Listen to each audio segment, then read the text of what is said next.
Have you ever pondered about the source of the worrisome, anxious, and depressing thoughts that occupy your mind? To liberate yourself from the confines of the mind, it is crucial to recognize that you are not your thoughts, and there is no identifiable thinker. You must understand that there is no external entity in your brain responsible for generating these thoughts, and there is no inherent self that creates them. Certain thoughts can emerge either based on the belief and sensation of being an individual self or in the absence of such a belief and sensation, based on the inherent qualities of consciousness. The ego is not a distinct entity but rather an operation of thinking and feeling. While some thoughts are influenced by the notion of separation, others arise purely from consciousness without being filtered through this belief. For example, all emotions ultimately arise from love and are a manifestation of love. However, when love is filtered through the lens of separation, it may manifest as hatred. This occurs because the illusion of separation can obscure and distort love, causing it to manifest as hatred.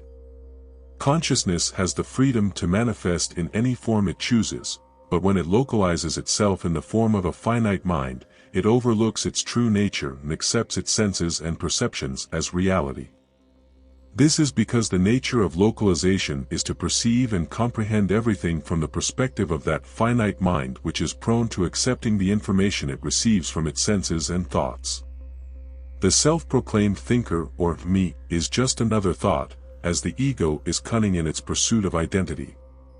It may present itself in the form of positive thoughts or the knowledge one has acquired, but these are all mere thoughts. The sense of oneself as an active participant is simply another mental construct. One can verify this truth firsthand by observing the experience of watching a video, which may feel like an active process, but in reality, there is no doer or agent behind it. It all comes back to the concept of, "that's me," which is just another thought.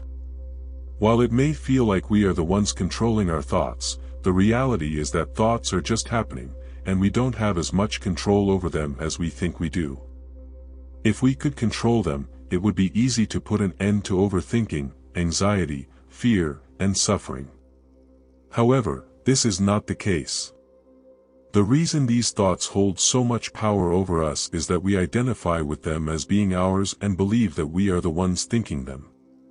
This is where most people struggle in meditation, as they believe they need to do something, but in reality, meditation is simply being present with whatever is happening, including thoughts.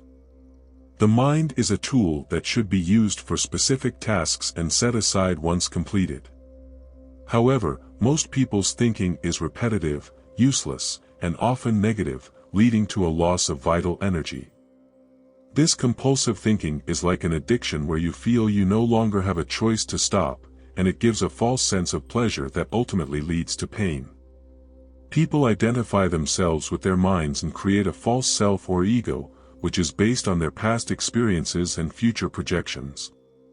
This ego is concerned with survival and fulfillment, projecting itself into the future and misperceiving the present through the lens of the past. The present moment holds the key to liberation, but as long as you are identified with your mind, you cannot find it.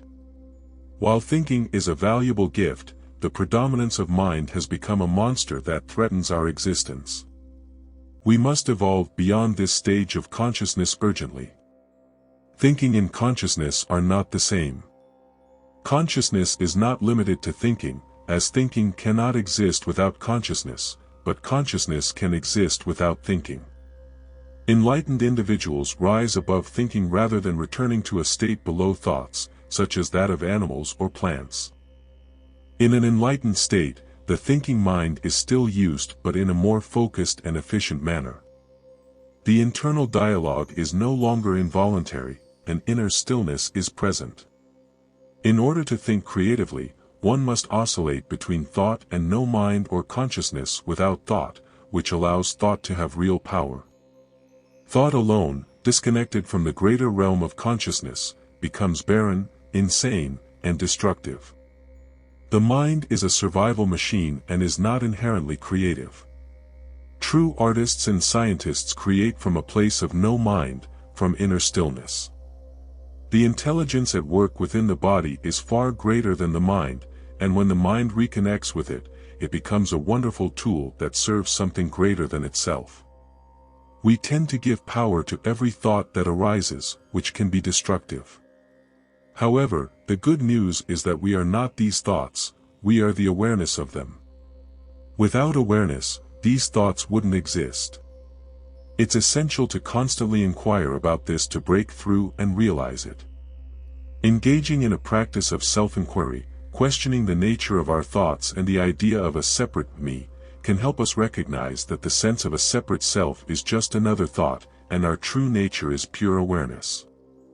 Although thoughts may arise in our minds, we are not the thinkers of them, we are merely the awareness of these thoughts without any sense of a separate doer.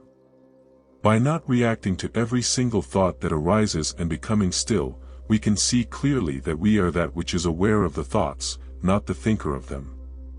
The truth is that thoughts and words are empty, and we are the ones who give them power and meaning. The sense of me doing something can be seen through right now. Realizing what feels like the for me and questioning it can help us understand that we cannot be the body because what we are is aware of it. But for me cannot be found, no matter how long we look, because it doesn't exist, it's just a story.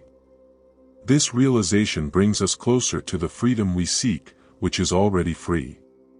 We are not identified with the thinker but rather the awareness that lies behind our thoughts. When we observe our thoughts with detachment and without attempting to control them, we begin to see that these thoughts do not belong to us. They are merely passing through our awareness like clouds in the sky. We can either engage with them or let them go, but they do not reflect our true self.